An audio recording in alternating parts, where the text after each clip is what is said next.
지체들과 함께하여 주시고 또 3일에 주님 앞에 예배로 영광 돌리게 하여 주시니 감사합니다. 이 시간 우리 찬양을 기뻐 받으시고 우리의 기도를 들으시고 예배 가운데 주님 홀로 영광 거두시며 우리에게 한없는 은혜 베풀어 주시기를 간절히 소원합니다. 하나님 아버지, 우리 목양교회에게 2026년 귀한 비전 주시니 감사합니다.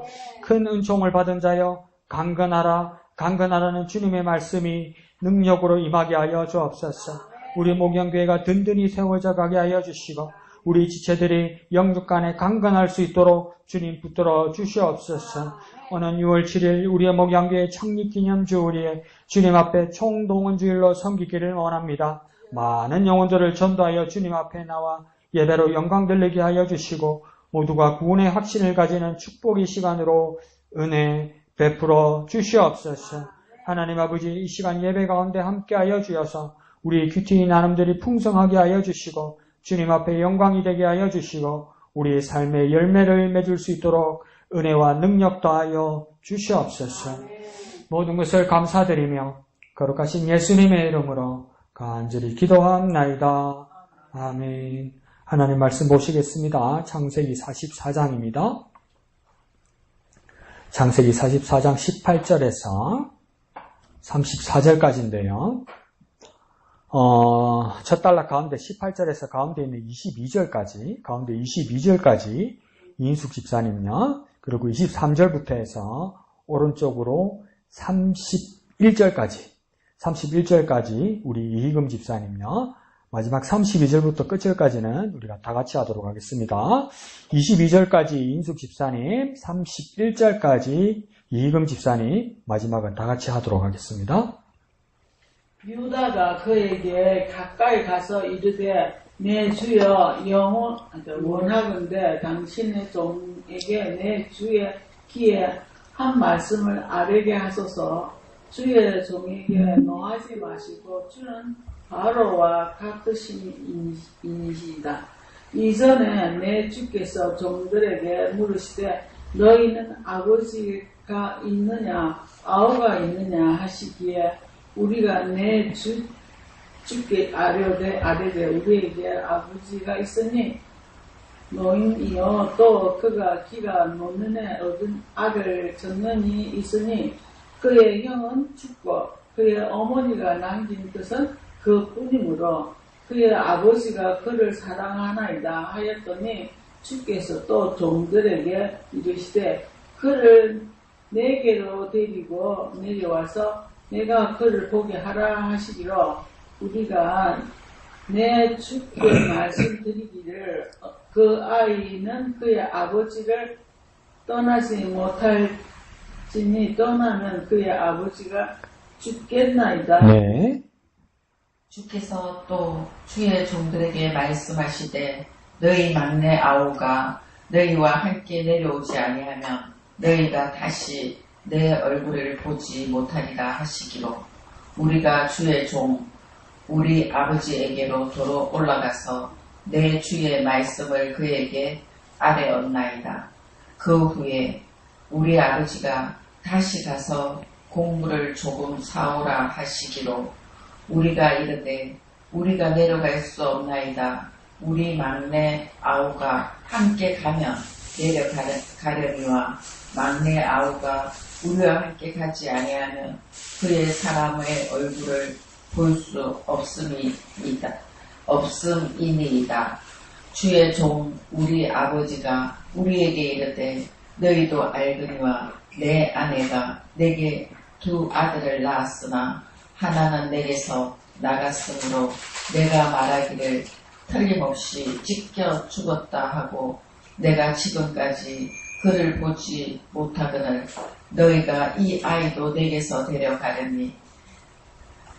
가려하니 만일 죄가 그 몸에 미치면 나의 흰 머리를 설포하며 수월로 내려가게 하리라 하니 아버지의 생명과 아이의 생명이 서로 하나로 묶여 있거늘 이제 내가 주의 종 우리 아버지에게 돌아갈 때에 아이가 우리와 함께 가지 아니하면 아버지가 아이 없음을 보고 죽으니니 죽으리니 이같이 되면 종들이 주의 종 우리 아버지가 흰 머리로 설포하며 소홀로 내려가게 함이니이다. 다 같이요. 주의 종이 내 아버지에게 아이를 담보하기를 내가 이를 아버지께로 데리고 돌아오지 아니하면 영영이 아버지께 죄짐을 지리이다 하였사오니 이제 주의 종으로 그 아이를 대신하여 머물러 있어 내 주의 종이 되게 하시고 그 아이는 그의 형제들과 함께 올려 보내소서. 그 아이가 나와 함께 가지 아니하면 내가 어찌 내 아버지에게로 올라갈 수 있으리까? 두렵건대 제가 내 아버지에게 미침을 보리이다. 아멘. 자, 오늘 본문도 보면 한 사람이 말한 겁니다. 한 사람이 다 말한 겁니다. 여러 사람이 나오는데 딱 한 사람이 말한 겁니다. 첫째는 누가 이야기했다고 합니까? 예, 유다가 이 말을 싹 다 한 겁니다. 근데 유다가 누구한테 말한 겁니까? 예, 총리가 되어 있는, 그러나 요셉인 줄 모르는 총리에게 지금 보고하는 내용입니다. 그런데 사실은 야곱에게는 12아들이 있었고, 그 다음 오늘 지금 요셉 앞에, 총리 앞에 가는 아이들은 지금 11명입니다. 그러면 11명 중에 대표로 지금 유다가 말을 한다는 것이겠죠. 그죠? 가족의 대표로. 근데 유다는 첫 번째 아들이 아니고 몇 번째 아들, 네 번째 아들이에요. 근데 왜 이 사람이 이렇게 책임을 지면서 말을 할 수 있을까? 형제들 중에서도 이렇게 말할 수 있는 어떤 능력이나 자질이 되는 사람이었을 수도 있고, 그 앞에 여러 사건들을 보면 유다가 강력한 어떤 권력을 가진 것 같기는 한데, 뭡니까? 유다가 큰 실수를 하게 되죠. 그 큰 실수가 뭡니까? 첫 번째 큰 실수는 뭐냐면, 유다도 이방 여인하고 결혼을 하게 됩니다. 이방 여인을 결혼 나가서 아들 셋을 낳는데, 아들 셋 중에 첫째가 뭡니까? 하나님 앞에 잘못해서 죽고, 그래서 그 며느리가 어떻게 됩니까? 그 나라의 결혼법대로 며느리가 과부가 되었기 때문에 이 자손을 잃기 위해서 시동생에게 들어가게 됩니다. 그런데 이 둘째 시동생이 이걸 책임지기 싫어하는 거죠. 그래서 뭡니까? 피임을 하게 되는 거죠. 그래서 임신을 못하게 만드는 거죠. 아들이, 둘째가. 피임을 하게 돼서 또 하나는 이 두 번째도 죽이게 됩니다. 근데 유다 생각에는 어떤 생각이 들었냐면, 세 번째 애까지 이 며느리에게 주면 우리 세 번째 아들도 죽겠다는 불안한 마음이 들었던 거예요. 근데 그 불안한 마음이 어디서 연유했을까? 믿음과는 전혀 상관없죠. 그 불안한 마음은 어디서 연유한 것이겠습니까? 미신입니다. 미신입니다. 우리나라에는 어떤 미신이겠습니까? 이 정도면.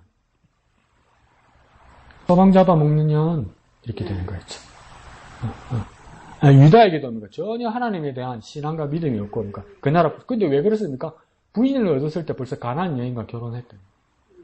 그 며느리도 뭡니까? 이방 여인이거든요. 그 며느리 이름이 뭡니까? 다말입니다. 다말. 그래서 세 번째 아이에게는 그 아이를 보내지 않고, 아들을 보내지 않고 며느리에게 뭐냐면 친정에 가 있거라. 셋째가 아직 어리니까 장성하면 내가 너를 부르겠다는데, 그 말은 뭡니까? 사실은 그 아이를 안 주려고 그러는 거죠. 그죠? 그러니까 이 여인이 기다리다가 어떤 소문을 듣게 됩니다. 시아버지가 이곳을 지나가게 된다는 이야기를 듣게 되죠. 그러자 보니까 이 며느리가 어떻게 하게 됩니까? 창녀의 옷을 입죠. 너울을 가리고. 그러니까 며느리인지 모르는 거죠. 그러니까 유다가 그러니까 이 여인에게, 이 율랑녀 여인에게 정신이 팔려가지고 어떻게 합니까? 그 여인에게 들어가게 되죠.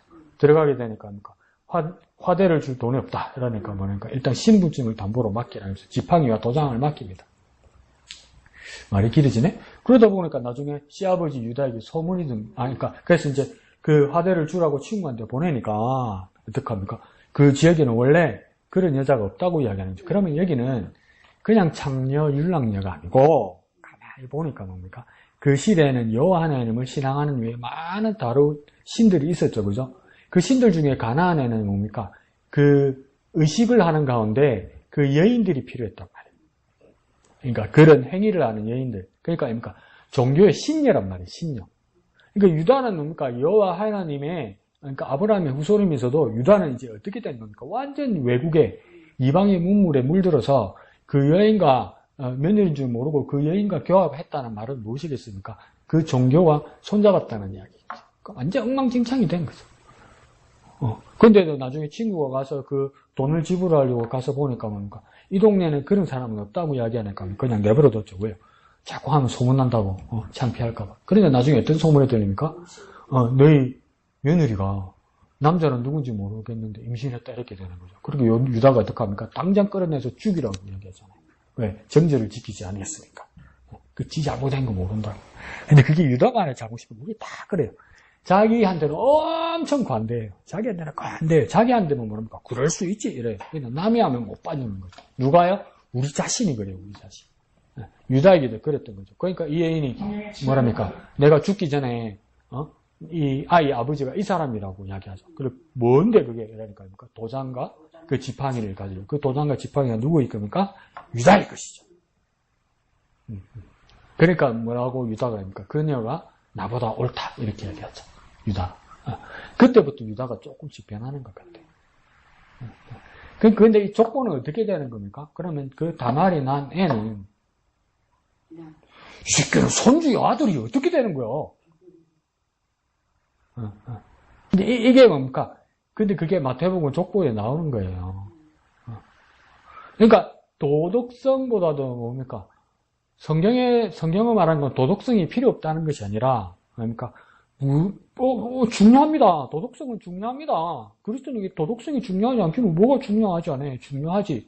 근데 성경은 그럼에도 불구하고 이걸 그대로 내놓은 건 뭡니까? 잘못을 인정하는 게 중요하다는 거예요. 세상은 뭡니까? 도덕성을 지키기 위해서 자기의 잘못을 숨기죠. 자꾸 숨기죠. 구차한 변명을 하죠. 근데 성경은 어떻게 합니까? 성경의 도덕성은 뭐냐면 잘못을 인정하는 겁니다. 잘못을 숨기지 않는 겁니다. 왜 잘못을 숨기지 않습니까? 잘못을 드러내야 회개할 수 있어요. 잘못을 드러내지 않으면 회개하지 않아요. 회개하지 않으면 어떤 사람이 됩니까? 그리스도인은 거룩해지지 못해요. 하나님이 자녀답게 살지를 못해요. 근데 오늘날 많은 그리스도인들이 그러니까 자기 선에 맡겨놓으니까 오늘날 요즘 기도하면서 진심으로 회개합니까? 몇 개 놓으니까 안 해. 자기의 잘못에 대해서, 자기의 죄에 대해서 회개하지 않아요. 나중에 심각해집니다. 매일매일 자기 자신을 들여다보면서 자기 죄에서 회개해야 됩니다. 남의 잘못은 잘 보이죠. 우리도 남의 잘못은 잘 보여요. 근데 내 문제가 안 보여요. 내 문제를 안 보기 시작하면 뭡니까? 회개하지 않습니다. 회개하지 않으면 거룩해지지 못합니다. 그러면 하나님이 자녀답게 살지 못하는 겁니다. 그냥 괜찮은 게 아니고요. 그러니까 매일매일 그리스도인의 회개의 삶을 살아야 됩니다. 그래서 유다는 어떤 것입니까? 자기 잘못을 인정하죠. 그러고 보니까 우리 동네 말로 빼도 박도 못하게 어떻게 됩니까? 그냥 마태복음이 정확하게 기록되는 거죠. 자기가 자기를 통해서 주권자 다윗이 나타나고 예수 그리스도가 드러날지라도 자기의 잘못에 대해서 없었던 걸로 덮어지지 않아요. 우리도 무엇입니까? 어떻게 해서 하나님의 자녀가 되었습니까? 우리가 죄인 되었을 때 하나님께서 우리를 사랑하시고 아들을 보내셔서 우리가 뭡니까? 구원받고 용서함 받고 자녀 된 거 아닙니까? 그러면 우리 이전에 뭐였다는 거 인정해야 됩니까? 우리 죄인이었다는 거 인정해야 돼요. 타고나기를 나는 법 없이도 잘 살아. 그렇게 말하면 안 돼요. 내가 죄인이라는 거. 어떨 때는 그런 생각이 납니다. 와, 사람 참 고쳐 쓰기가 힘들다. 사람 참 이 습관과 버릇이 잘 안 고쳐진다. 다른 사람을 보니까 그렇더라고요. 근데 나도 보니까 참 안 고쳐지는 버릇이 있더라고요. 그러면 그대로 내버려 둬야 되나? 아니요. 우리는 날마다 하나님 말씀 앞에서 내가 정말 고치기 힘든 인간일지라도 나와 다른 하나님 말씀을 보면서 분명히 나는 고쳐야 돼요, 여러분. 고쳐야 돼요. 고치기 힘들어도 고쳐야 돼요. 그냥 이대로 이렇게 살면 안 돼요. 이대로 이렇게 살면 안 돼요. 또 고쳐질 수도 있어요. 고쳐질 수 있는데 또 내가 긴장이 풀리거나 내 믿음이 흐트러지면 뭡니까? 또 옛날로 돌아갈 수 있어요. 그러다 보니까 또다시 발견하고 고쳐야 돼요.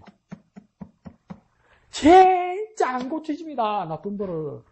여러분 한번 그냥 나한테 말하지 말고 종이에다 한번 적어보십시오. 내 이상한 버릇들이 있어요. 내 진짜 이상한 버릇들이 있어요. 유튜브 어떤 사람은 진짜 똑똑한 사람이에요. 근데 한 번씩 보면 말을 진짜 함부로 해요. 자기가 너무 자신이 있으니까 막 화를 내요. 댓글 다는 사람한테 막 썽을 내요. 근데 그게 너무 크게 문제가 돼가지고 한 번은 공개 사과를 했어요. 자기가 잘못했다. 근데 어째 또 그러대?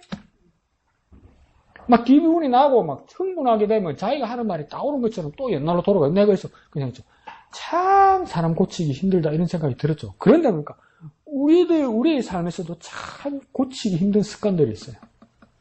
고쳐야 돼요. 고쳐야 돼요, 여러분. 그냥 넘어가면 된다, 이렇게 생각하면 안 돼요. 내가 하나님 앞에 약속하고 결단한 것들 있잖아요. 근데 아직도 지키지 못하는 것들 있잖아요. 지금이라도 바로잡고 고쳐야 돼요, 여러분. 그냥 넘어가면 안 되는 거예요. 그냥 넘어가면 안 돼요.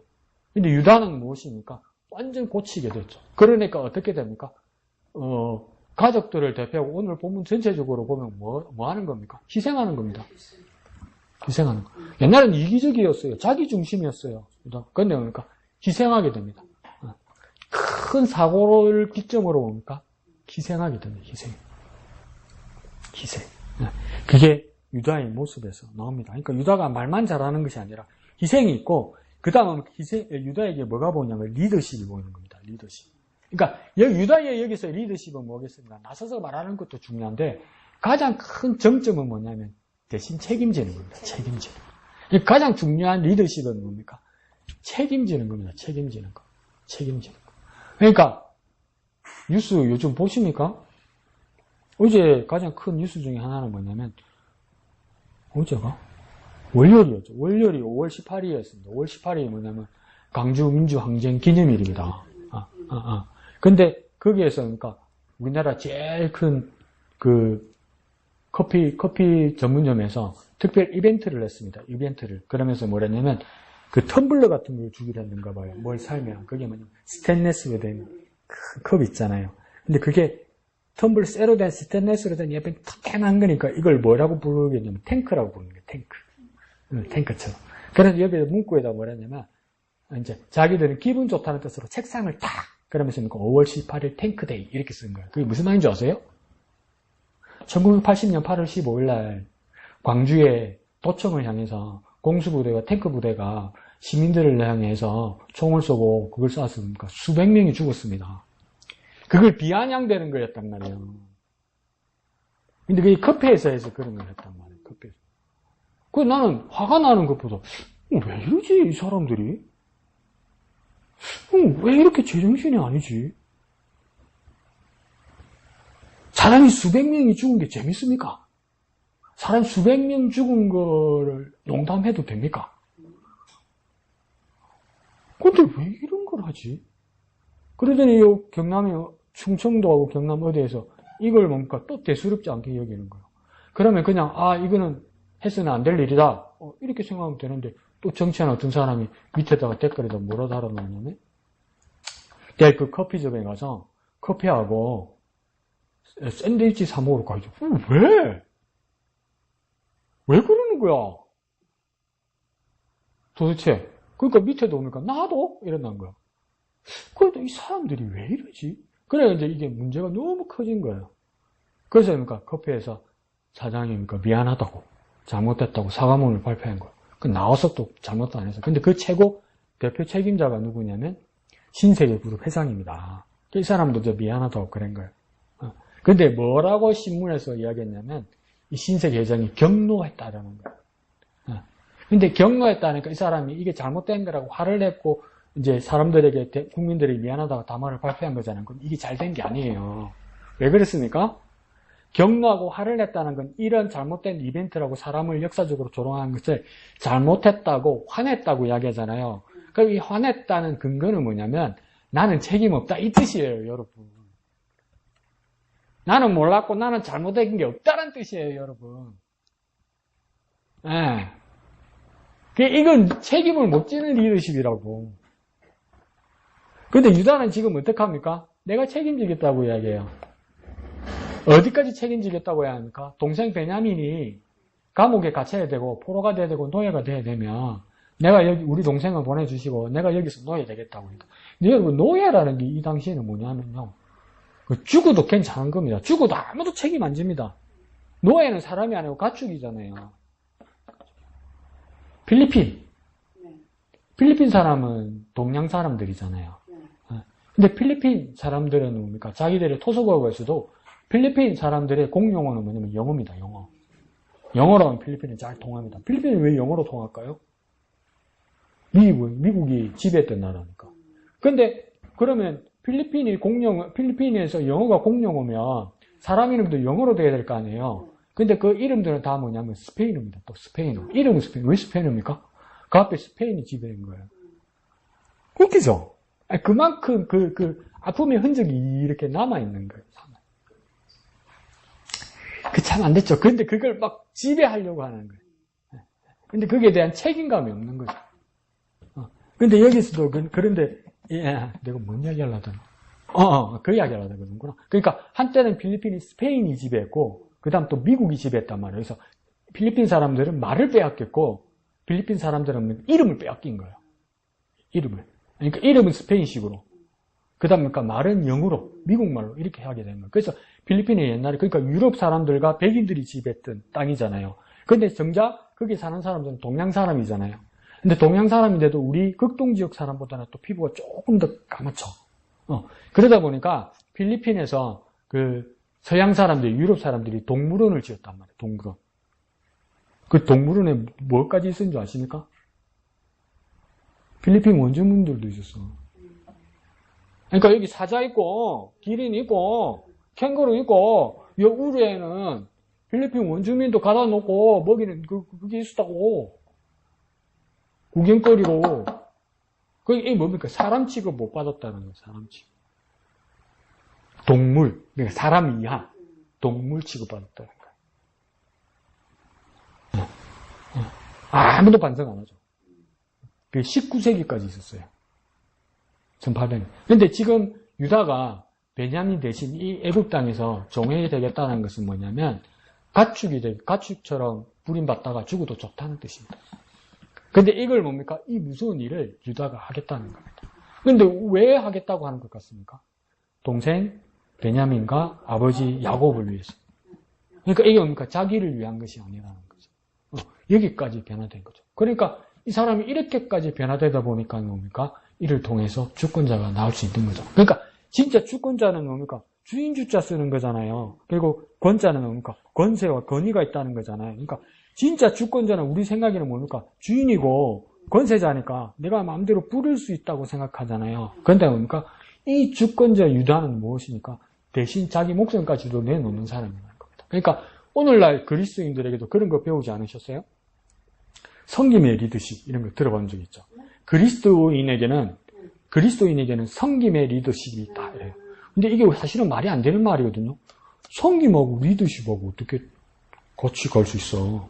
섬김은 쉽게 말하면 뭡니까? 종질이지. 낮은 자리잖아. 근데 리더십은 뭡니까? 위에가 되는 거잖아. 그러니까 한때 대한민국 교회에 리더십 세미나, 리더십, 이런 거 엄청 많았었어요. 그래서 우리 친구들도 막 리더십 이런 거 이야기했어요. 근데 딱 교회에서 리더십 갖고 싶은 것들은 다 뭡니까? 자기가 지배자 되고 싶은 거잖아. 근데 그리스도인에게 리더십은 뭡니까? 유다와 같이 그리스도와 같이 하는 겁니다. 섬김의 자리로 가는 겁니다. 낮은 자리로 가는 겁니다. 자기 목숨을 담보하게까지 가는 겁니다. 그런 모습이 지금 보이고 있습니다. 자, 왼쪽에 제목 한번 읽어볼까요? 시작. 대신하는 사랑. 이랬죠. 그러니까 이 대신이란 말이 어디에 나오겠습니까? 33절에 나오죠. 33절에 보면 이제 주의 종으로 그 아이를 대신하여 머물러 있어야 이러죠. 이 주의 종이란 말은 주의 종은 누구를 이야기하는 거냐면 유다 이야기입니다. 유다 자기 자신요. 그리고 그 아이는 누구이겠습니까? 네, 베냐민입니다. 베냐민. 그래서 뭡니까? 그 베냐민을 대신한다 이럽니다. 이 대신한다는 말은 무엇입니까? 종이 되고 노예가 되겠다 이 말입니다. 자기가. 그래서 왼쪽 제목이 뭡니까? 대신하는 사랑 이렇게 되는 겁니다. 그럼 이 대신하는 사랑은 지금 누가 하는 겁니까? 오늘 본문만 보면 또 하나님 예수님 이러지 말고 누구입니까? 유다입니다. 유다. 그래서 대신한다. 어떻게 대신하는 거냐? 이게 쉽게 말하면 노예가 된다는 말은 뭡니까? 삶을 바꾼다는 것이겠죠. 삶을. 노예가 될 동생의 삶을 자기가 갖겠다는 것이겠죠. 그죠? 그래서 이걸 우리가 성경에서 많이 하는 말로 제사법에서도 뭐라고 이야기합니까? 속한다 이러죠. 속한다. 속한다는 뜻은 뭡니까? 우리 잘 듣고 있는데 속한다는 뜻을 조금만 더 생각해 주세요. 속한다는 뜻이 뭡니까? 함께한다? 응? 하나가 된다? 속한다는 뜻이 뭡니까? 제사 지낼 때 보면 레위기에 속죄제를 만약에 드린다. 그냥 짐승을 뭡니까? 잡아서 바치죠. 그래, 거기서 속한다는 뜻은 뭡니까? 짐승을 통해서 내 죄를 속한다, 이러잖아요. 그럼 그 속한다는 뜻은 뭡니까? 사해준다? 또, 회개한다? 더 원색적으로 말할 때 잘 기억해 두셔야 돼요. 돈을 낸다, 이 말입니다. 돈을 낸다. 계산한다. 쉽게 말하면 값을 치른다, 이 말입니다. 값을 치른다. 그러니까, 우리나라도 있고 외국에도 있죠. 보석 있죠. 보석. 감옥 있는 사람 보석한다죠. 보석은 뭘 내야 보석해집니까? 거기에 상응하는 뭘 해야 됩니까? 보석은 뭐 해야 됩니까? 그래, 돈을 내야 되잖아. 그러니까 감옥에서 밖으로 날 만큼의 돈을 줘야 되잖아요. 그만큼 주면 되는 거예요. 그러니까 여기서도 뭡니까? 나의 죄에 대해서 지불해야 되는 거예요. 돈을 내야 되는 거예요. 근데 나의 죄는 얼만큼 내야 되는 겁니까? 얼마를 내놔라고 이야기하는 겁니까? 목숨을 내놔라는 거예요. 생명을. 돈 가지고는 안 된다는 거예요. 목숨을 내놔야 된다는 거예요. 목숨을. 그래서 그러니까 속한다, 지불한다, 값을 치른다 이 말입니다. 그러니까 웬만한 것들은 돈으로 해결이 되는데 우리의 죄는 뭡니까? 돈으로 해결이 안 되는 거라. 아무리 세상이 모든 돈을 가져와도 너무 작은 거예요. 작은 거. 그 값이. 그래서 최고의 값으로 뭘 치르라는 겁니까? 생명, 목숨. 생명, 목숨. 그래서 지금 뭘 하는 겁니까? 유다가 베냐민을 위해서 자신을 속하는 거예요. 근데 이 속하는 방법이 뭡니까? 자신의 삶 전체를 뭡니까? 폐해하는 거예요. 되는 거예요. 그러니까 근데 이걸 뭡니까? 속하는데 어떻게 속합니까? 베냐민이 자기 잘못에 대해서, 그러니까 훔친 절도죄에 대해서 베냐민의 자신의 잘못을 속하는 것이 아니고, 베냐민의 잘못에 대해서 그 값을 누가 치르는 겁니까? 유다가 치르는 거예요. 그래서 유다가 어떻게 치르는 겁니까? 대신 치르는 거잖아요. 그걸 다시 바꿔서 더 잘 연결하는 겁니까? 대신 속하는 거잖아요. 대신 속한다는 말은 뭡니까? 대신 치른다 이 말입니다. 대신 계산한다 이 말입니다. 어른들은 그래야 돼요. 만약에 내가 식당을 갔다. 근데 오래간만에 뭡니까? 혜은이가 있거나, 세범이가 있다. 오래간만에, 목사님 안녕하세요? 이러는데 뭡니까? 같은 식당에 가서. 근데 먼저 친구들하고 먹고 있어. 근데 난 내 혼자 왔어. 그래갖고 내가 뭡니까? 내 참 문제야. 이 건강이 진짜 안 좋다던데. 밥을 금방 먹어. 너 들 때는 2분 만에 먹어. 그 몸에 역시 안 좋잖아요. 그게 천천히 먹어야 되는데. 근데 그게 안 돼. 그러니까 나중에 성질이 급하면 싱크대에서 서서 먹고 말 것 같아. 근데 그러니까 그래 빨리 먹으니까 세범이나 혜윤이가 와 있길래 내가 후딱 먹고 나가면서 뭡니까? 혜윤이, 세윤이 밥값도 같이 치르는 거야. 그러니까 혜윤이, 세범이의 밥값을 내가 뭡니까? 속했다는 거야. 한짝으로. 한짝으로. 그러니까 내가 뭡니까? 대신 값을 낸 거야. 대신. 그러니까 지금 뭡니까? 유다도 뭡니까? 대신 베냐민의 값을 치른 거예요. 그걸 두 자로 뭐 하는 겁니까? 그렇지. 이게 대속이에요. 이게 대속. 이걸 대속이라고 그런다고. 그러니까 대신 속한다는 말이 뭡니까? 대속한다는 말이에요. 그러니까 우리가 복음 교리에서 내가 대속함 받았다 이러잖아요. 누가 내 죄를 대속했다는 겁니까? 예수님께서 대속하셨다는 거예요. 예수님께서 나의 무엇을 대속한 겁니까? 내 죄를 대속한 거예요. 근데 내 죄를 대속했는데, 내 죄를 대신 속했는데, 내 죄값이 뭡니까? 내가 무슨 언도를 받은 겁니까? 땅, 사망, 사형. 사형으로 값을 치러야 된다고, 내 죄에 대해서. 근데 사형의 값을 누가 치른 겁니까? 예수님께서 대신 치렀다. 이것을 한자로 뭡니까? 대신 속했다. 그래서 줄여 말하면 이게 뭡니까? 대속. 그래서 내가 속죄함 받았다. 이라는 거. 속죄함 받았다면, 그러니까 죄를 속함 받았다. 죄값을 치렀다. 근데 뭡니까? 죄값을 내가 치른 것이 아니고, 속죄함 받았는데 죄값을 내가 치른 것이 아니고, 하나님의 아들 예수 그리스도가 대신 속했다. 대신 치렀다. 그래서 뭡니까? 내가 대속함 받았다. 이렇게 되는 거죠. 그러면 그 예수님의 목숨 값을 뭐라느냐? 돈전자를 쓰는 겁니다. 그래서 그걸 뭐랍니까? 이 예수님의 목숨 값을 뭐냐면 그걸 돈전자를 써서 속전이 되는 겁니다. 속전. 억수로 많이 가르쳐줬다. 속전. 돈값이라는 거죠. 돈값. 그래서 제이싹슨 사망, 이게 속전을 이야기하는 거겠죠. 제이싹, 이게 뭡니까? 값어치, 이 말이잖아요. 값. 그래서 뭡니까? 근데 나는 속죄안 받았는데, 나는 속죄했는데, 내 죄에 대해서 속죄했는데, 내가 못했어. 왜? 내가 죽을 죄에 대해서 내가 죽으면, 난 죽으면 끝이야. 그래서 뭡니까? 누가 대신 그 돈을 냈어. 그 값어치를 냈어. 그걸 두자로 뭡니까? 대속한다는 거예요. 대신 속한다는 거. 그걸 누가 대신 속했다는 거? 하나님한테. 그걸 뭡니까? 대속한다. 나는 속죄 안 받았다. 어떻게 속죄 안 받느냐? 하나님 아들을 통해서 대속함 받았다. 그 값어치를 뭐라고 했냐? 속전이라고 한다. 집에 가면 이제 헷갈린대. 자, 그래서 뭡니까? 그게 어떻게 연유하냐? 유다에게도 뭡니까? 대속하는 뭐라 합니까? 사랑. 그러니까 그 원인은 뭐냐니까 사랑 때문에 그렇다는 거. 사랑 때문에. 그러니까 나중에 내일 뒷장을 보면 요셉이 감동할 수밖에 없는 거예요. 야, 형제가 형제를 우리 동생을 이만큼 사랑하는구나. 사랑하기 때문에 내가 노예가 되겠다는 거예요. 유다가. 사랑하기 때문에 우리 아버지가 고통받으면서 돌아가신 걸 못 보겠기 때문에 내가 아버지를 그만큼 유다가 사랑하기 때문에 내가 노예가 되겠다고 이야기하는 거예요. 그 원인은 뭡니까? 사랑하기 때문에.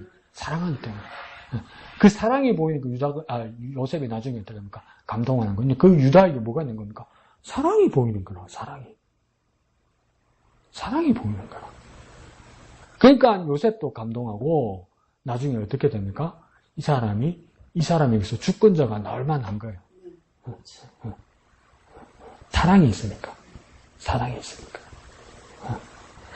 있으니까 진짜 자기 자신을 바치고 자기 자신을 버리는 거예요. 놀랍죠? 대단하죠? 근데 그게 어디서 나왔습니까? 우리 동네 말로. 기가 죽었어요.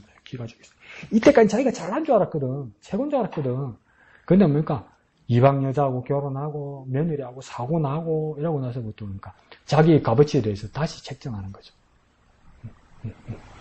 자, 대신하는 사람 밑에 검은색 두 줄 베냐민이 있죠? 한번 읽어볼까요? 시작. 베냐민이 종이 될 위기 상황에서 유다는 아버지 야곱의 아픔과 베냐민의 안위를 자신의 목숨보다 앞세우며 형제를 대신해 종이 되겠다는 놀라운 희생을 보여줍니다. 이랬죠.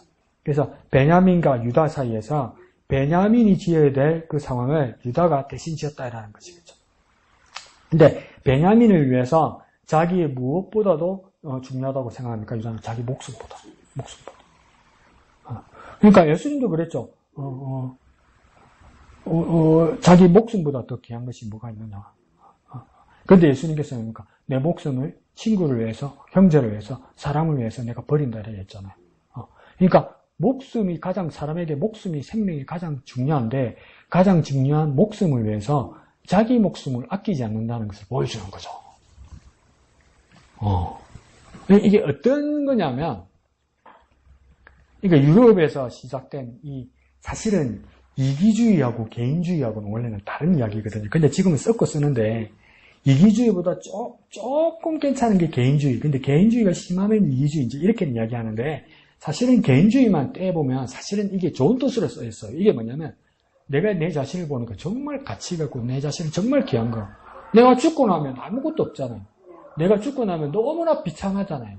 그러니까 내가 내 자신을 보니까 너무 귀한 거라. 그래서 나는 내 자신을 정말 대우받고 싶은 거예요. 내 자신이 정말 귀했기 때문에 대접받고 싶은 거예요. 내 자신이 대접받으려면 어떻게 해야 되냐면 남에게 내가 대접받아야 되잖아요. 내 자신은 남에게 대접받아야 되잖아요. 그래서 뭡니까? 내 자신이 잘 대접받기 위해서 남에게도 뭡니까? 대우해 주는 거예요. 이게 개인주의예요. 나는 내 자신이 정말 귀하기 때문에 다른 사람을 귀하게 하는 이게 개인주의였어요. 사실은. 근데 지금은 그게 잘못돼서 이기주의로 넘어갔잖아요. 내가 내 자신이 정말 귀하기 때문에 다른 사람의 목숨과 삶도 귀하게 여기는 거예요. 그래야 그러니까 그 사람을 귀하게 여기야 나도 귀하게 대우받는다. 이게 개인주의예요. 그러니까 이걸 사실은 예수님이 가르치는 거죠. 황금률. 대접을 받으려거든 남을 먼저 대접해 주어라. 내가 대접받으려는 것만큼 남을 먼저 대접해 주어라. 이건 뭐냐면 나를 정말 귀하게 여기는 것만큼 상대를 귀하게 대우해 준다는 거. 그러니까 내가 정말 귀한 줄 아는 사람은 남을 그러니까 귀하게 대접합니다. 그러니까 남에게 함부로 하는 사람들 있죠. 그런 사람들은 그러니까 나를 함부로 여기는 사람입니다. 사실 그걸 반증하는 겁니다. 그게 개인주의 기원이었죠. 그 예수님이 가르쳐 준 거죠. 그러니까 유다가 지금 그걸 여기는 겁니다. 내가 정말 귀하기 때문에 베냐민을 더 귀하게 여기는 겁니다. 그래서 끝에 뭐까지 합니까? 희생합니다. 희생. 그러니까 예수님은 자기 목숨을 버렸잖아요. 그래서 우리가 살았잖아요. 예수님은 버렸단 말이에요. 예수님은 왜 버렸지? 이럴 때 예수님은 우리 목숨보다 가치가 없어서 버렸나? 세상은 그렇게 생각할 거란 말이에요. 내가 살고 예수가 죽었으니까, 내가 가치가 있으니까, 예수가 죽을 만큼 내 삶이 가치 있다고 또 이렇게 어그로로 쓸 거란 말이에요. 그런데 사실은 예수님은 어떤 마음으로 자기 목숨을 희생했냐면, 예수님 자기 자신이 정말 크고 귀하다는 것을 증거하기 위해서, 우리를 위해서 자기 목숨을 희생했단 말이에요. 그러니까 우리에게 진정한 희생과 헌신이 있다는 것은 뭔가 자기를 귀하게 여기고 다른 사람을 귀하게 여기는 거죠. 조금 아리까리하죠? 그런데 뭡니까? 예수님이 그래서 그 희생을 보여주는 겁니다. 자, 그래서 한가운데도 그러겠죠. 둘째 줄 한가운데 대신해서 종이 되겠다. 그러니까 대신해서 값을 치르겠다. 이 말이겠죠. 그죠? 이걸 뭐라고 부릅니까? 대속한다. 이렇게 말하는 겁니다. 예, 좋습니다. 예, 우리 이양태 선생님 이야기 한번 들어볼까요? 네, 이번 주간에는 이제 유다에 대해서 이렇게 성경 말씀을 읽으면서 오늘 대신하는 사람 이거 제목을 보면서 그래 어제 보면 요셉이 그 청지기를 통해서 언잔을 베냐민 그 자루에다가 잡아 넣으면서 처음에 나가기 전에 천문 나가기 전에 다가가서 베냐민 거기서 일을 했을 때, 그 형제들은 베냐민 자루에 언잔이 들어있는 줄 모르잖아요. 그러면서도 거기 첫째에서 나머지까지 볼 때, 여기 보면 당신의 종들이 누구에게 발견되든지 그는 죽을 것이요. 우리는 그의 종이 되리이다. 그런 것처럼, 그런데 이제 이 발견된 것에 베냐민 자루에서 발견되면서 그냥 유다나 그 형제들이 그냥 그곳에서 베냐민만 이렇게 놔두고 이렇게 회피하고 그냥 간 것이 아니라 다시 돌아와가지고 자기의 이 말에 책임을 지면서 오늘 이 대신하는 사랑에서 그 언잔을 발견한 베냐민을 그 동생을 바라보면서 오늘 첫 18절에 유다가 그에게 가까이 가서 이르되 내 주여 원하건대 당신의 종에게 내 주에게 한 말씀을 아뢰게 하소서 이러면서 이렇게 자기 아버지의 말 이렇게 모든 것을 이렇게 이야기를 이렇게 말씀을 묵상하면서 그래요. 전에는 처음에 왔을 때 이제 신혼을 놔두고 이제 자기가 그 간 것도 있었고 이렇게 하나하나 이렇게 자기의 생각대로 이렇게 나아갔었지만 지금은 다시 돌아왔을 때 야곱과의 약속, 베냐민을 데려올 때 그 약속과 또 이렇게 와서 또 이렇게 베냐민의 그 언잔을 통해서 이렇게 또 발견됐을 때 그 모든 것들과 오늘의 또 이 말씀을 통해서 아버지의 이렇게 모든 이렇게 하나하나의 그 아버지의 그 사랑 그거를 이렇게 하나하나 통하면서 5월에 감사절을 맞이하면서 그래요. 그래 나만을 생각하는 우리의 5월이 아니라 정말 저는 이렇게 모든 것을 보면서 오늘 말씀을 보면서 그래 이렇게 변화된 유다의 이렇게 오늘 모든 것이 유다의 말이잖아요. 그래서 이 묵상하면서 그래요. 그래 나만의 생각이 아니라 형제, 아버지 모든 것에 이렇게 생각을 하면서 자기가 대신할 수 있는 목숨까지도 아끼지 않고 이렇게 헌신하고 자기 희생하기까지 사랑을 이렇게 보여주었던 유다를 보면서 그래 우리에게도 그냥 나만의 것이 아니라 이렇게 하나하나 이 사랑을 이렇게 섬길 수 있는 이런 감사절이 되었으면 하는 것을 묵상했습니다. 예, 좋습니다. 자, 그래서 첫 번째 전제는 집사님 말한 것처럼 그거죠. 청지기가, 요셉의 청지기가 찾아와서, 그러니까, 왜 우리 주인 걸 훔쳐갔느냐. 그러니까, 우리는 가져간 적 없습니다. 그러니까 만약에 우리에게서 그 훔쳐간 것이 나오면 그 사람은 목숨도 빼앗고 그 종이 되거나 목숨을 앗아갈 것입니다. 그렇게 얘기했을 때, 그러니까, 차례 들어가다가 베냐민에 꺼져서 나왔을 때, 요셉이 그때부터 이제 마음이 흔들렸을 거예요. 이전에 생각했던 형들의 성품이면, 요셉을 팔아버릴 정도잖아요. 그러니까 정말 이기적이라서 요셉을 팔아서 그걸 버릴 정도잖아요. 그러면 이건 요셉을 미워한 정도가 아니라 어디에서부터 문제가 생기냐고 이야기하냐면 야곱에게는 액면으로 부인이 4명이었단 말이에요. 그러면 요셉은 누구의 아들이었냐면 라헬의 아들이에요. 라헬의 아들. 그러니까 이게 특별히 사랑을 받는 것 자체가 싫었단 말이에요. 그러면 베냐민도 누구의 아들이냐면 라헬의 아들이란 말이에요. 그러면 요셉과 같이 싫어할 것 같은데 뭡니까? 그러면 베냐민 자루에서 나왔네요. 그러고 나머지 형들은 10명은 뭡니까? 집으로 가버리면 되는데 어떡합니까? 따라갑니다. 그러니까 동생은 어차피 이제 어떻게 되니까 베냐민은 감옥으로 가거나 종이 되겠죠. 근데 그 감옥으로 가거나 종으로 가는 길을 따라가면 안 되죠. 자기들도 어떻게 될지 모르잖아. 그러니까 따라갑니다. 거기서부터 어떻게 합니까? 한 공동체가 된 거죠. 한 생명같이 하회가 되고 하나 된 형제라는 것을 보게 되는 거죠. 그러니까 요셉 입장에서 그러니까 인간적으로 어떤 마음이 들겠습니까? 이게요, 가만히 계산을 해보니까 야곱의 한 91살쯤에 요셉을 낳았어요. 그리고 베냐민은 몇 살에 낳았냐면 야곱이 한 107세 때 낳았어요. 그럼 이 계산이 어떻게 되냐면 요셉이 17살 때 애굽으로 팔려갔잖아요. 그때 베냐민의 나이가 언제인 줄 아세요? 1살이야. 그러니까 몰라. 서로 몰라.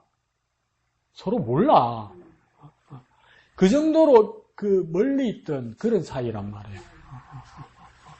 그런 사이에서 이제 어떡합니까? 동생을 이렇게 베냐민 동생을 위하는 것을 요셉이 보게 되는 거죠.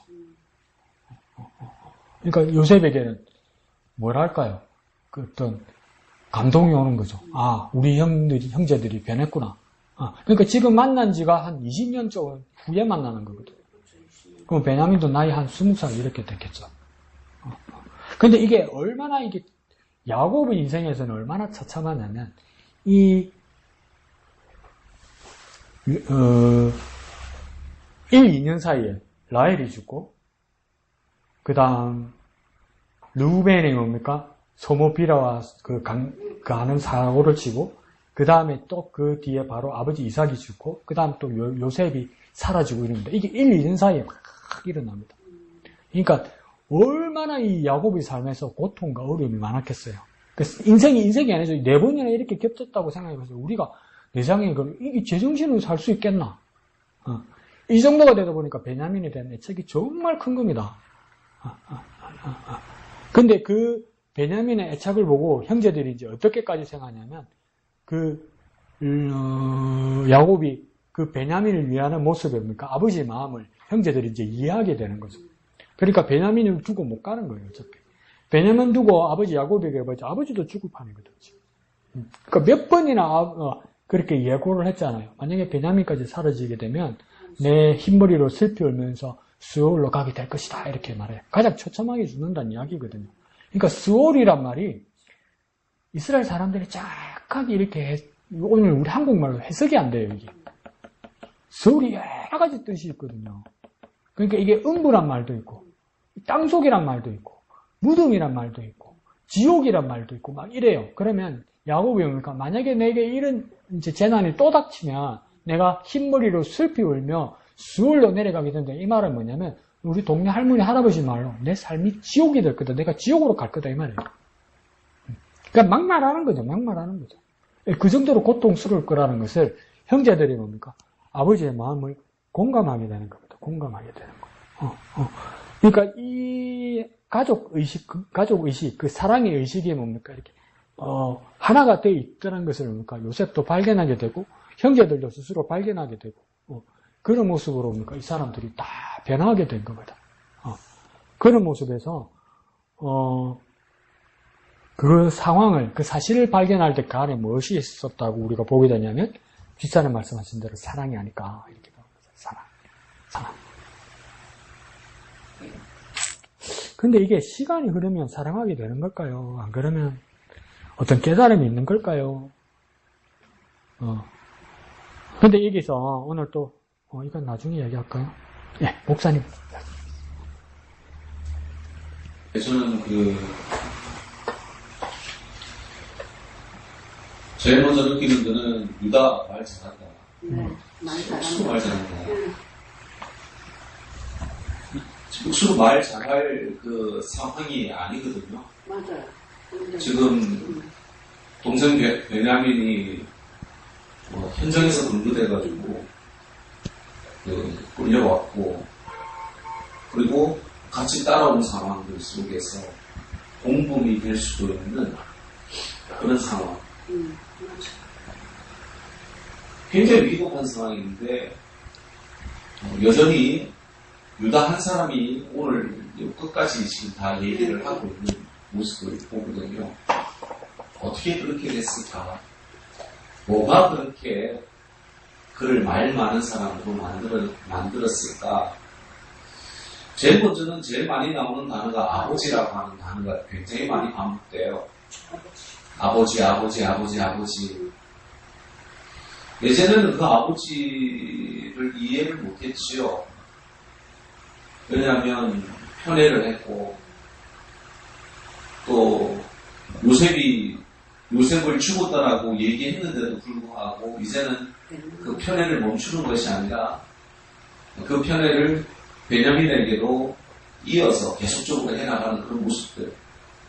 그럼에도 불구하고 이해되어질 수 있었던 그 계기가 되어졌다고 한다면 아마 유다도 38장을 통하여서 그에게도 상처가 있었기 때문이지 않았을까.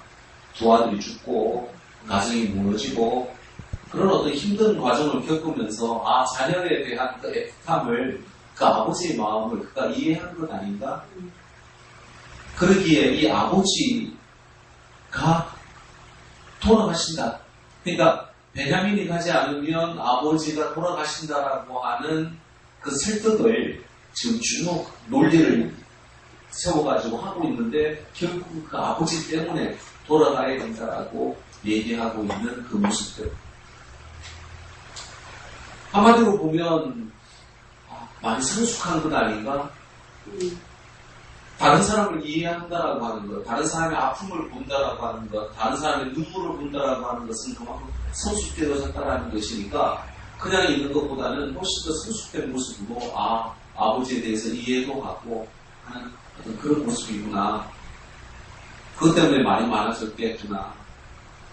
또 하나는 죽을 때 죽더라도 직소리라도 내보자 라고 하는 그런 마음. 그건 아니었을까? 나를 대신 데려가고, 내 아버지를 생각해서라도, 좀 보내다오. 바로와 같은 모습으로 보이는 총리인데, 당신이 바로와 같다라고 얘기하는 건데 18절에 나오죠.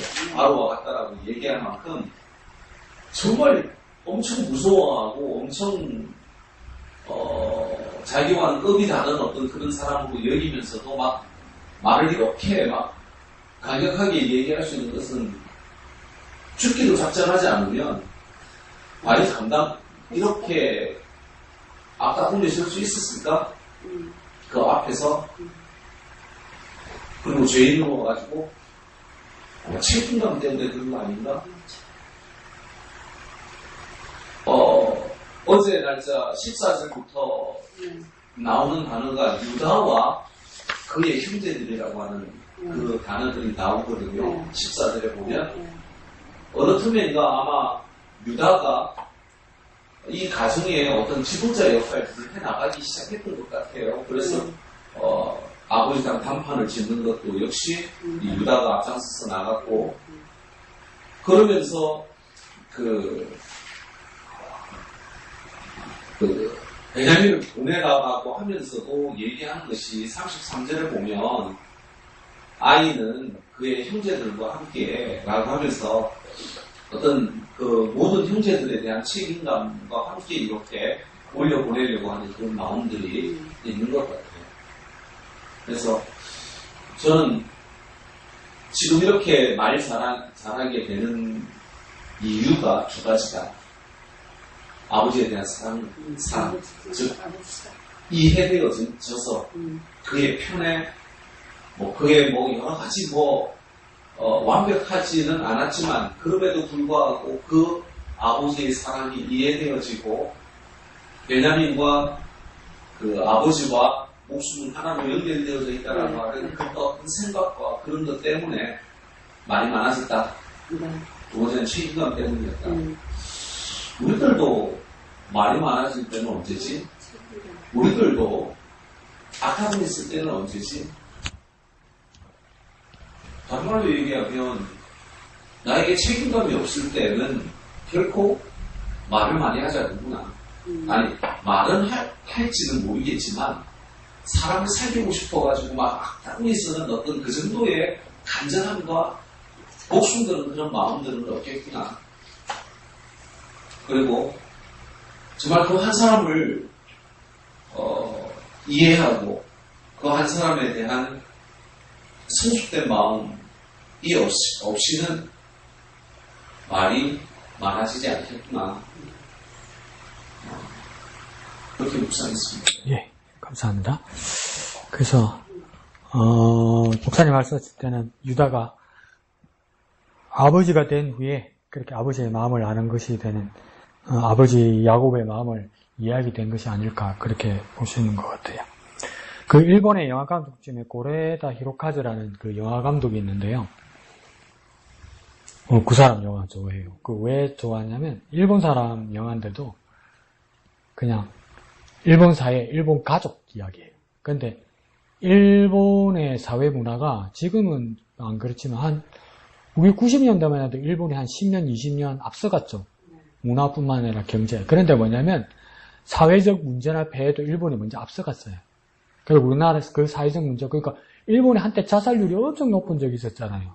근데 그 뒤에 일본이 안정을 찾을 때 우리나라가 또 그게 높아갔죠. 그리고 또 뭡니까?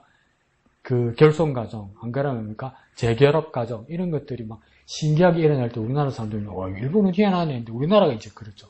그처럼 그 일본 사회에 대해서 솔직하게, 그렇지만 이런 어려움과 힘든 일이 있어도 우리 일본 사회 문화가 극복해 간다. 이런 일본 서민의 삶을 많이 그랬던 사람이 고레다 히로카즈인데, 고레다 히로카즈의 또 인기 있었던 한 영화가 뭐냐면, 그렇게 아버지가 되어 간다. 그런 영화가 있었어요.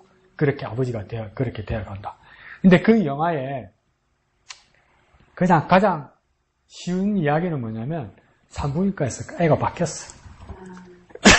그리고 나중에 알게 됐어. 그럼 어떻게 해야 될까요? 여러분 생각에는. 어머니니까 알겠잖아. 어떻게 해야 돼요? 한 중학교 때, 고등학교 때까지 애를 키웠어. 우리 애인 줄 알고. 나중에 알게 됐어. 산부인과에서 애가 바뀌었어. 우리 애, 진짜 내 애는 저 집에 있고, 얘는 내 애가 아니야. 내 애는 저 집에야. 그럼 어떻게 해야 돼요? 여러분 생각에. 여러분은 어떻게 할 것 같아요? 고등학생쯤 됐어. 어떻게 해야 돼요? 바꿔와야 돼요? 그럼 이때까지 키웠던 애는 어떻게 해요? 그런데 키운 사람 때문에 바꿔주고 생각으로는 완전 바꿔와야 되고. 복잡하죠? 응. 많이 복잡하죠. 지금 키운 적이 있으니까 이해도 못 보낼 거예요. 근데 그러니까 집사님처럼 고레다 히로카즈가 어떻게 같이 사는 고레다 히로카즈가 집사님처럼 어떤 고민에 빠지냐면, 내가 힘들어도 내 애는 데리고 오고, 내가 키우는 애도 내가 데리고 있고 싶겠지. 얘도 못 보내겠지. 그냥 욕심이죠, 그죠? 내 애니까 내 애는 진짜 내 피부치는 데려오고 싶고, 그 다음 뭡니까? 내가 키우는 애도 저 집에 못 보내겠죠, 마음이. 근데 고레다 히로카즈는 하나 뭐가 나오냐면, 내 마음이 이렇단 말이에요, 지금. 그러면 저쪽 부모 마음은 어떻겠냐는 거예요. 나하고 똑같지 않을까, 이렇게 되는 거예요. 그걸 그렇게 그리는 거예요. 그렇게 그린 사람이 없거든, 이때까지. 근데 지금 대부분은 어떻게 되냐면 바꿔요.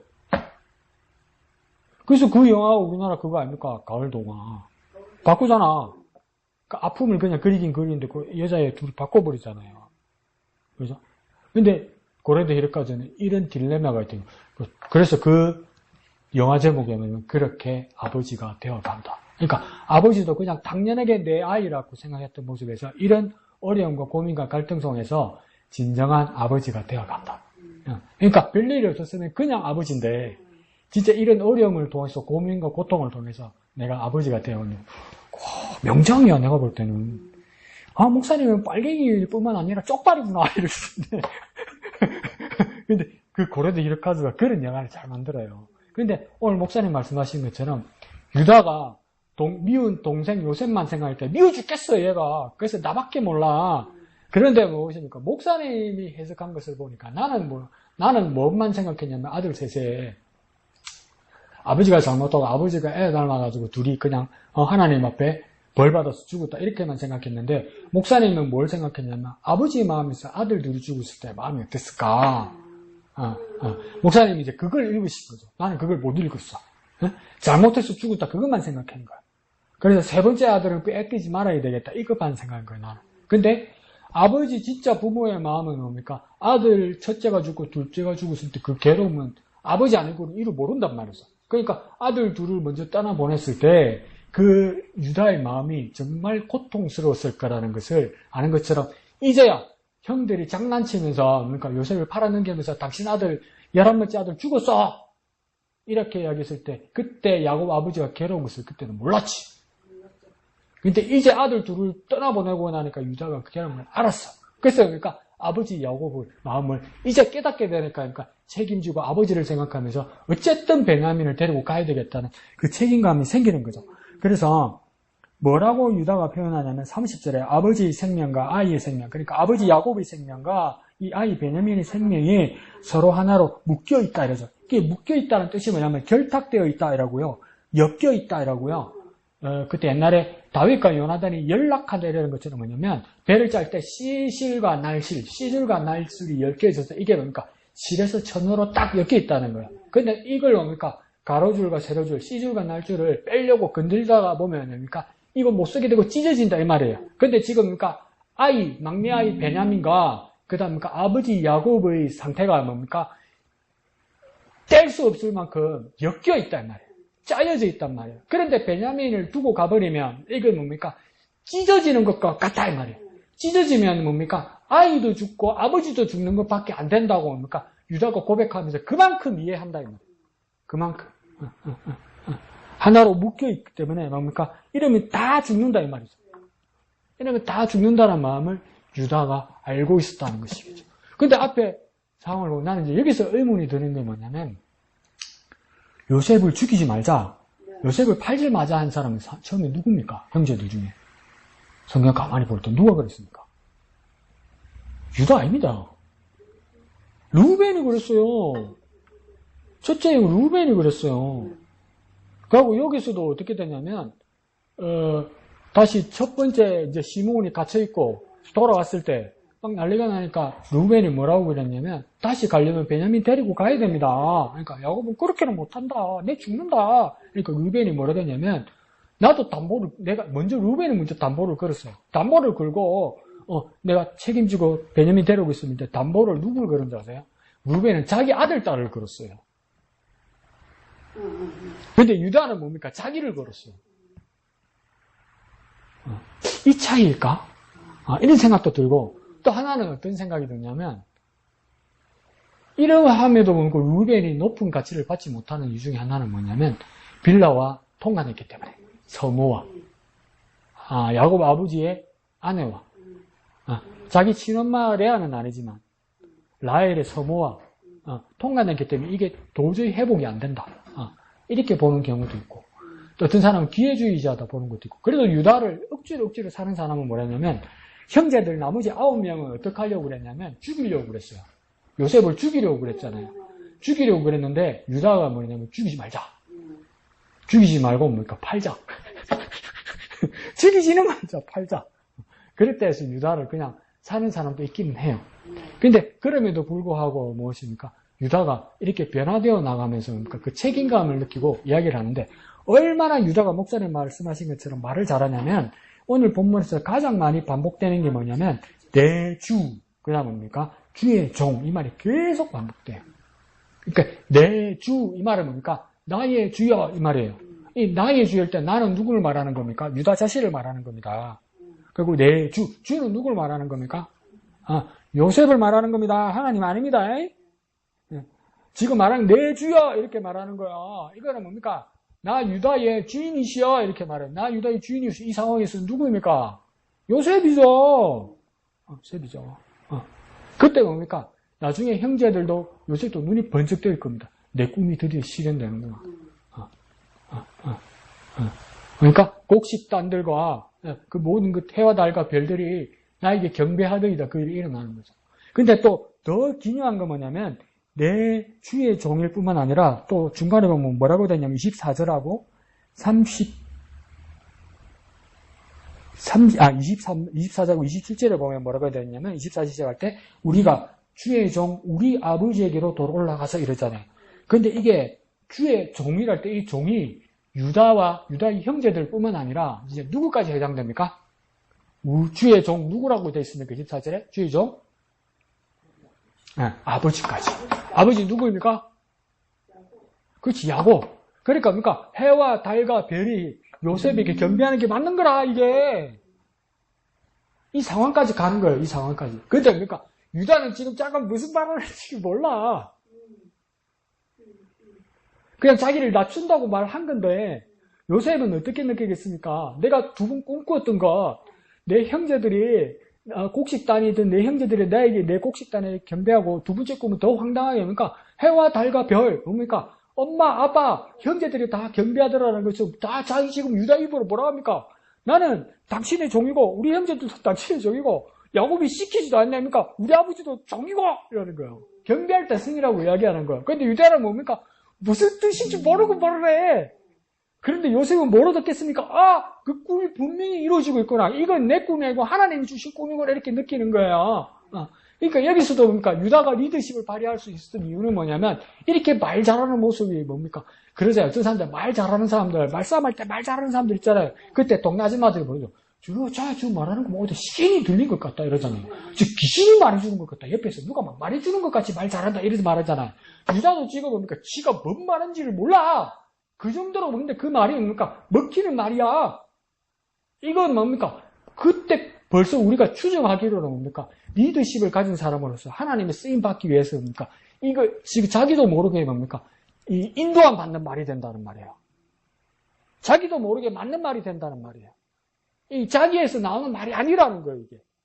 이걸 말하는 유다 자신도 모른다는 거예요. 그러니까 나중에 예수님께서도 제자들에게 뭐라 합니까? 너희들이 복음 전하는 일로 재판장에 끌려가거든 무엇을 생각하고 무엇을 말할까 두려워하지 말라 그러잖아요. 왜 두려워하지 말라고 합니까? 무슨 말인지 왜 두려워하지 말라고 합니까? 네가 그때 그 할 말을 누구께서 가르쳐 주실 거라고 해야 합니까? 성령께서 가르쳐 주실 거라고 이야기하잖아요. 그러면 성령께서 가르쳐 그 재판장에서 바른 말을 전할 때 그건 뭡니까? 내 입에서 나눈 말이지만 내 말이 아니라 하나님의 영, 하나님의 말씀, 성령의 말씀이라 성령께서 기억나게 하시는 말씀이라 이것처럼 유다에게도 뭡니까? 내가 무슨 말을 쓸지도 모르고 하는 말이야 이게. 근데 이 말은 하나님 뜻으로 이루어졌어. 하나님께서 이끄신 한가운데 유다가 있는 거죠. 그러니까 우리가 유다를 보면서 어떻게 기도해야 되겠습니까? 내가 해야 될 말, 내가 해야 될 일 모를 때 주님께서 나를 이끄셔서 주님께서 내가 바른 말을 하게 해달라고 진리를 말하게 해달라고 복음을 맡는데 우리가 나이가 들면요. 저도 느껴요. 판단력이 떨어져요. 판단력이 떨어지는데 뭐가 문제 생기는 줄 아세요? 저 같은 사람은 판단력이 떨어지는데 말을 많이 하고 싶어. 그럼 대단한 소리를 해. 말도 안 되는 소리를 해. 말도 안 되는 소리 해도 괜찮아. 거기까지 괜찮은데 자기는 진실되게 이야기하고 자기는 솔직하게 이야기했는데 듣는 사람 상처 주는 말 한단 말이야. 근데 자기는 그냥 솔직한 말이야. 근데 듣는 사람이 상처 주는 말을 해. 자기는 그런데 뭡니까? 진심으로 하는 말이래. 악의를 가지고 한 말이 아니래. 근데 듣는 사람이 상처가 돼. 근데 나에게 들으면 그 심해져요, 여러분. 저도 느끼는데 벌써 내 자신에 대해서. 집에 와서, 어머니, 내가 왜 그런 말을 했지? 그분 앞에서. 이런 말이 드는데. 그 웃을 일 아니고 집사님들도 다 그러고 있다고. 아니, 나는 그런 적 없는데, 자기는 모르지. 자기는 모르지. 근데 듣는 사람은 상처가 되는 말들이 많단 말이에요. 안 듣고 싶으면. 근데 우리가 나이 들수록 많이 그래 돼요. 우리 이제 갈수록 더 심해질 거예요. 그때 우리가 어떻게 기도해야 되겠습니까? 주님, 입을 닫게 해주십시오. 그보다도 뭐니까. 유다처럼. 주님께서 제자들에게 약속하신 것처럼. 주님께서 내게 감동하셔서 하지 말아야 될 말을 감추게 하시고 해야 될 말을 성령으로 말하게 해달라고 해요. 그러니까 아무 말이나 하면 안 돼. 이제 나이가 먹을수록 진짜 아무 말이나 하면 안 돼. 나는 괜찮은데 그래 말하면 당신이 괜찮으면 뭐해. 듣는 사람이 상처받는데. 내가 그날 말이 많았으면 상처받는 말 많이 한 거예요, 여러분. 그래 우리도 그러죠. 저 사람 옛날에는 안 그런데 요즘 말이 이상하다 그러죠. 나도 그러고 있는 거예요. 그게 고민이에요. 내 자신에 대해서. 갈수록 그 싫은 말 정도가 아니라 상처되는 말이 될까봐. 상처되는 말이 될까봐. 나만 괜찮으면 뭐해? 나만 괜찮은 말 하려면 집에서 지 혼자 말하지. 왜 꼭 남 앞에서 말을 해? 그러면 그 말이 뭡니까? 정말 사랑의 말이 되어야 되고, 도움이 되는 말이 되어야 되고, 정말 붙도는 말이 되어야 되고, 정말 믿음의 말이 되고, 정말 생명의 말이 되는 거야. 근데 하나님 말고 손지약이고 손지자랑이고 그냥 아무 뜻도 없는 말이고 그걸 계속 한단 말이야. 나도 그러고 있단 말이야. 근데 사람이 자꾸 듣고 있으면 그게 잘 알아듣는 게 아니고 신나서 더 한단 말이야. 그러니까 오늘 유다는 보니까 자기도 뭔 말인지 몰라. 근데 여기서 그러니까 나는 내가 말을 할 때 내가 하는 말이 뭔 말인지 모를 때도 있어. 근데 그게 상처가 되는 말이 대부분이야. 유다는 그러니까 자기 하는 말이 뭔 말인지 몰라. 근데 하나님 인도하시는 말이야. 여러분 뭘 가지고 기도하실래요? 뭘 가지고 기도하실래요? 유다처럼 주여 내가 진짜 깨닫지 못하는 말일지라도 하나님의 말씀을 내 입에 담아주셔서 하나님의 말씀으로 말하게 하여 주옵소서. 여러분 그렇게 이야기 나눠도 되잖아요. 오늘 큐트했는데 이 말씀을 읽는데 이 도대체 무슨 말인지 모르겠다. 그래서 그 하나님 말씀 해도 되잖아요. 도저히 하나님 말씀을 읽었는데 이 말귀를 못 알아들어서 이거 뭔 말인지 모르겠다고 그 말을 뜨지고 서로 하나님 말씀을 주고받는 거잖아요. 이 하나님 말씀 내가 못 알아들어서 할 말 없고 그래서 그냥 쓸데없는 말을 계속 주고받으면 그게 자꾸 서로를 깎아먹는 게 됩니다. 유다에게는 그러니까 놀라운 일들이 일어나는 겁니다. 유다는 이전에는 합니까? 이기적이고 시기하고 서로 죽이려 하고 그런 마음밖에 없었다는 거예요. 그런데 뭡니까? 이제는 자신보다도 자기를 담보해서라도 자기가 책임져서라도 뭡니까? 동생 베냐민과 아버지 야곱의 안녕이 우선이라는 거예요. 그래서 유다가 대표 인물이 될 수 있는 거예요. 요즘 뉴스를 보면서 마음이 복잡합니다. 왜 그러냐면 지금 이스라엘의 제1인자 이스라엘의 총리 이름 뭔지 기억납니까? 베냐민 네탄야후 아닙니까? 베냐민 네탄야후. 이름이 베냐민이고 성이 네탄야후 아닙니까? 이름이 뭐라고요? 베냐민인데 왜 그래 사람이?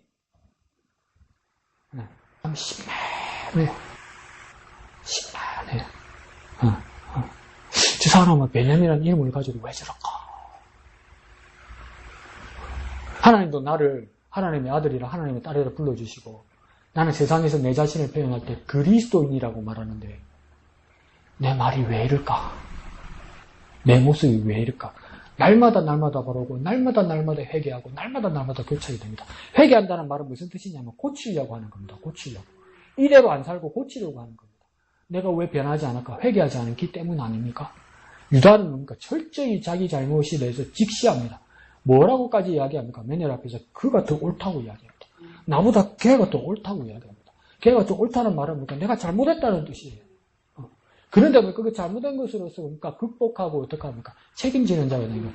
루벤은 뭡니까? 루벤은 자기 자신이 중요하고 자기 자신이 이기적인 사람이었어요. 그래서 그러니까 자기 정욕을 이기지 못하는 거예요. 내 쾌락과 내가 종을 이기지 못하는 거예요. 심지어 어머니라고 부른 사람하고도 나는 즐거워야 되는 거예요. 그게 자기 인생의 처음이었어. 중요한 게 그거밖에 없었어. 그 다음 뭐랍니까? 동생을 위하는 척 하면서도 나중에는 어떡합니까? 동생 베냐민을 데리고 갈 때 자기 자신을 희생하지 않고 자기 아들과 딸을 뭡니까? 담보로 놔뒀다는 거예요. 그러니까 탈락되는 거야. 그 다음 어떻게 됩니까? 둘째가 시므온이라. 근데 시므온은 어떤 사람입니까? 시므온과 레위는 뭡니까? 죽이는 거 눈 하나 깜짝 안 하는 사람이에요. 디나가 강간당했을 때 어떡합니까? 시몬과 레위가 뭡니까? 그 사람들을 다 칼로 죽이잖아요. 그러니까 시몬은 어떡합니까? 감옥에 같이 있게 되고 레위도 같은 사람을 취급받으니까 여기서 책임질 사람은 이제 네 번째 누구밖에 없습니까? 유다가 있는 거야. 그러니까 유다가 책임감을 가지는 거죠. 하나님 앞에서 그리스도인으로서 하나님의 아들과 딸로서 책임감을 가지면 정말 신중하게 말하고 정말 주님의 말씀을 의지해서 말하는 겁니다. 주님의 말씀을 의지해서 말씀하셔야 돼요. 저와 여러분이 이제. 갈수록 하고 싶은 말이 많을 거예요. 왜 하고 싶은 말이 많은 줄 아세요? 움직이는 게 갈수록 힘들거든. 나도 이제 손가락 하나 발가락 하나 까딱하는 게 귀찮거든. 그래서 뭐라고 핑계댑니까? 아이고 허리야, 아이고 쑤신다 이러거든. 아이고 허리고 아이고 쑤신다 뭐는 살아있습니까? 입은 살아있거든. 그러니까 쓸데없는 말이 정말 많이 나와요. 제 입에서도. 몸이 힘들고 거동이 어려울수록 내 자신에게도 쓸데없는 말이 정말 많이 나와요. 건강할 때보다 아플 때 말이 더 많이 나와요, 여러분. 건강할 때는 몸이 먼저 움직여요, 말하기 전에. 근데 건강하지 않으면 입만 살아요, 입만 살아. 그때 입만 살아 나온 말이 전부 무익한 말이에요, 무익한 말. 이 말을 내 입에 뭐가 달려야 되겠습니까? 파수꾼을 세워주시고 하나님의 말씀으로 바꿔야 돼요, 여러분. 하나님의 말씀으로 바꿔야 돼요. 하나님의 말씀을 어떻게 바꿉니까? 봐야 바꾸지. 이거 봐야 바꾸지. 매일매일 기도하시고 매일매일 묵상하시고 어려운 말이고 말도 안 되는 말이랄지라도 어려운 말 안 되는 말, 말도 안 되는 말 빨간 줄 쳐놓고 이게 무슨 말이고 이러면서라도 뭡니까? 하나님 말씀 입에 담아야 돼요. 그렇게 변화되는 저와 여러분이 삶이 되었으면 좋겠습니다. 그러니까 유다가 나중에 최종적인 무슨 말까지 합니까? 내가 대신하겠습니다. 내가 대신하겠습니다. 그럼 나는 오늘 내가 사는 모습은 뭡니까? 죽어야 할 내가 예수님 때문에 사는 겁니다. 그러면 베냐민은 이제 자유하게 되는 거예요. 유다의 계획대로 하면. 그러면 베냐민의 자유는 사실은 누구의 자유입니까? 유다의 거예요. 유다 것이에요. 베냐민이 살고 베냐민이 자유하는 것은 유다 것으로 사는 거예요. 베냐민의 자유는 재수 좋아서 사는 게 아니고 베냐민의 자유와 베냐민의 생명은 형 유다의 것이에요. 그와 마찬가지로 오늘 저와 여러분의 삶과 생명은 뭡니까? 내 것으로 사는 것이 아니고 예수의 것으로 사는 거예요. 예수의 값어치로 사는 거예요. 그 예수의 값어치로 사는 거면 예수의 목숨으로 이야기하고 예수의 생명으로 이야기해야 되고 예수의 말로 말해야 돼요. 이제 내 말로 말하면 안 돼요. 내 말로 살면 안 돼요. 내 가치로 살면 안 돼요. 나는 죽었어요. 나는 죽어야 되는데 예수가 대신해서 죽었으면 내가 이제 사는 것은 예수의 것으로 사는 거예요. 예수의 것으로 살면 예수의 것으로 생각하고 예수의 것으로 말하고 예수의 것으로 행동해야 돼요. 그런데 이게 자꾸 따로 움직이네. 저와 여러분의 삶이 자꾸 딴 소리를 하네. 자꾸 딴 말을 하네. 자꾸 딴 것을 보내. 그래서 날마다 하나님 말씀 앞에서 내 자신을 바꾸고 회개해야 되는 거예요. 날마다 바꾸어서 바로잡아야 되는 거예요. 그래서 그러니까 회개한다는 말은 뭡니까? 그리스도를 깊이 생각하라. 그를 깊이 생각하라. 히브리서에서 깊이 생각할 때 깊이 생각한다는 뜻이 뭐라냐면 F-I-X, fix라고 되어 있습니다. 이거 뭐냐면 수리하고 바로잡는다는 뜻입니다. 내가 예수의 것으로 살면 예수의 것으로 고치십시오. 내 말도 예수의 것으로 바꾸십시오. 그렇게 날마다 회개하면서 살아가는 저와 여러분 되시기를 부탁드립니다.